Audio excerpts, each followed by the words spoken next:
Today we are starting a new raised garden bed, super inexpensive way. I've shown this on my YouTube channel before, but I'm going to show you guys a little bit of a garden update and how we're putting together this smaller bed. For this, it is minimal tools, no building required, very inexpensive. Got the wood. So how much did you pay for wood? Oh gosh, I have no clue. So, little garden update. We've got the longer beds here, and then we're doing this one 2-tier. So you'll need these pavers. You can get these at Lowe's. I'll link to them below. And then you just need your lumber, and these are 2x6s, and they just slide right in, super easy. So for these longer beds, because they're blueberries and blackberries, I did not do them as a raised bed necessarily because I wanted to plant just in ground into our native soil.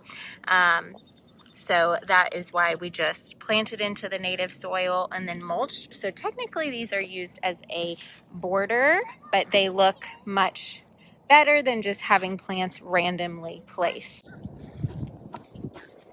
Snippers.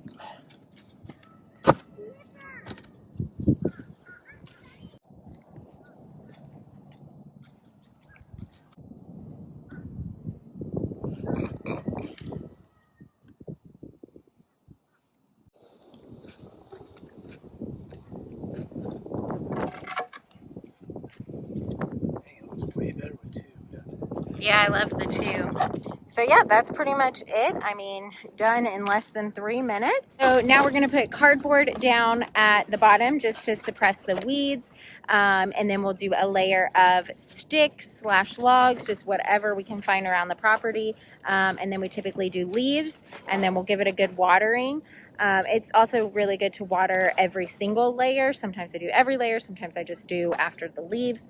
And then we'll add some good topsoil. We've got sandy soil out here. We're in zone 9A.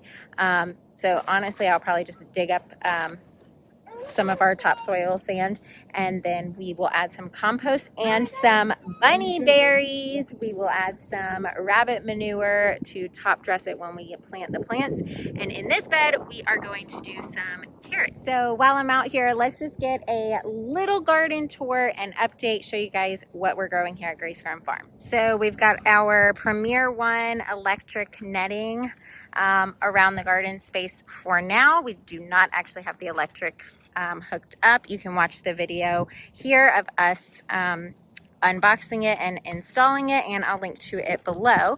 But we've got our peach tree here. I went ahead and harvested all of the peaches because the squirrels were getting into them.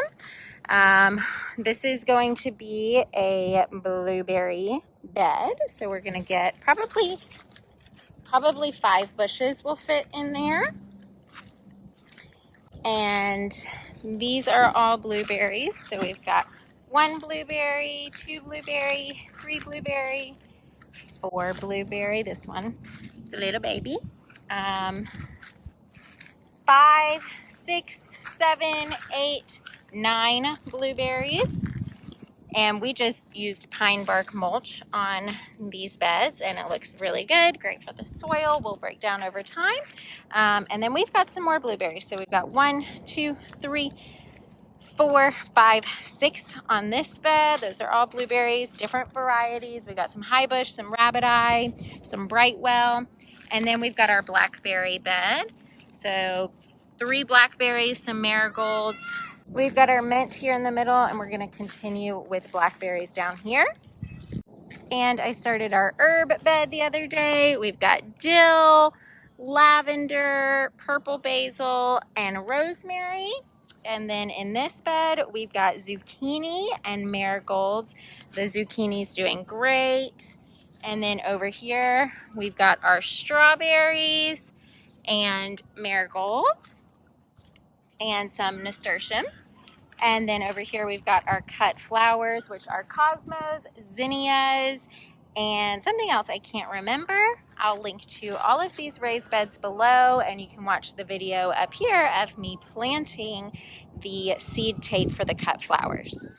And to watch the video of us planting these blueberries and utilizing our native soil, click here, and also be sure to subscribe. Thanks for tuning in today.